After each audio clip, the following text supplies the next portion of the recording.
I'm David Skinner, and this is the CRE Coach, where together you and I are lifting the hood on commercial real estate. You've identified real estate that you'd like to own. Now you have to control it. The only problem is that even though the seller of the property would like to sell and you would like to buy, you're both incentivized by opposites. As a buyer, you want low deposit, a low price, and a long due diligence period, while a seller typically want a high deposit, a high price, and a short due diligence period.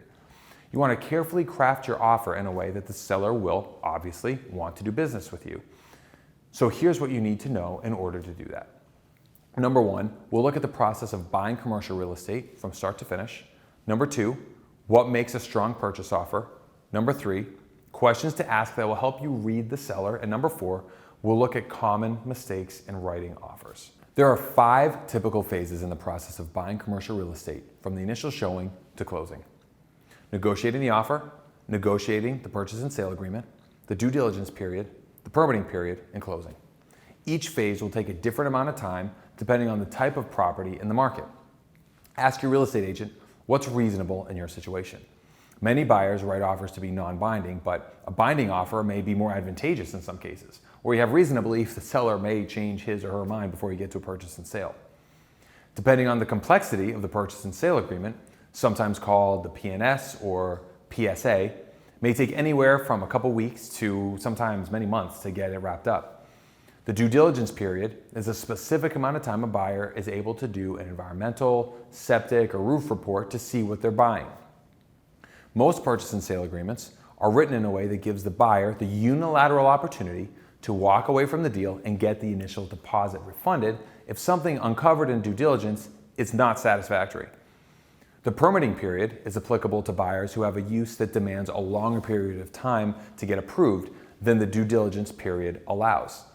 Perhaps they're developers that intend to repurpose the property for something other than what's been historically used for.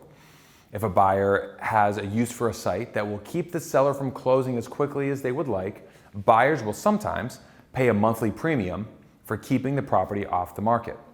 That's not applicable to the purchase price. After all the due diligence has been completed, permits have been granted, a closing can happen. Commercial real estate can sell as fast as a week or as long as many years. Making a strong offer does not simply mean giving a high price. Buyers will often need to sell themselves and the strength of their company in order to stand out to the seller. The elements to a strong offer are usually a combination of a high price, no contingencies, fast closing, ready to go financing, and a use that's allowed by right. Remember that if a seller is responding to your offer, they're interested in continuing the dialogue. Response is everything. Your initial offer may not be accepted as is, but as long as you're getting a response, the deal has a chance of moving forward. Good sellers agents will not disclose their clients' interests, and most sellers will not give up their bottom line price or terms up front.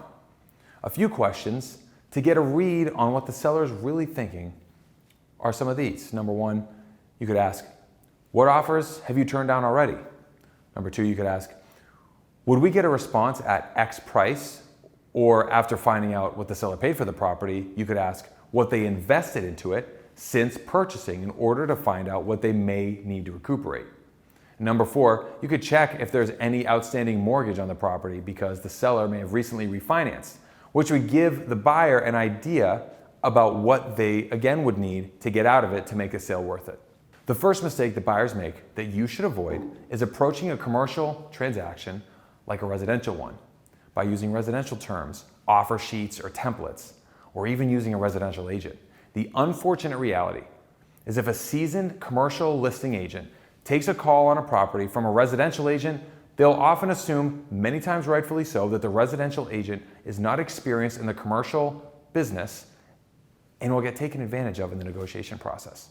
The listing agent will oftentimes be able to negotiate a far better deal for their client than if negotiating with a fellow commercial agent. Not all real estate is equal, and not all agents are equal either.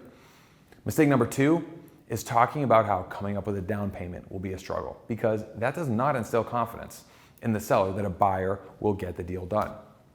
The third mistake to avoid is writing offers that delineate all the contingencies for the transaction. This is again typically seen in residential offers, and ultimately it weakens the offer by highlighting the possible problems for the seller. Remember, purchase and sale agreements give a buyer a defined due diligence period, which allows a buyer to investigate financing, environmental status, or any other possible issues. And bringing them to a seller's attention through an offer only heightens their awareness that you may not be able to get the deal closed, even though you still have the unilateral right to back out at any time during the due diligence period. Now, I know this is a lot to take in, but if you hire a qualified real estate professional who's been through this before, they'll be able to advise you on all these points when they come up and much more. I'm David Skinner, and this is the CRE Coach, where together you and I are lifting the hood on commercial real estate.